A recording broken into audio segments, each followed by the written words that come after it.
গীবতের ধারে পাশে যেও না, গীবত করা ভালো না, গীবত তোমার ধ্বংস করে সকল আমল নামারে।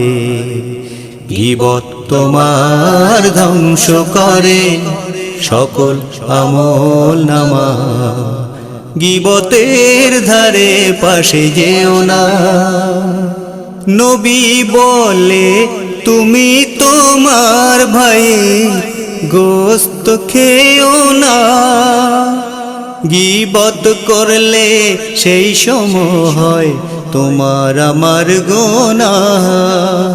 নবী বলে তুমি তোমার ভাইয়ের গোস্ত খেও না, গীবত করলে সেই সময় তোমার আমার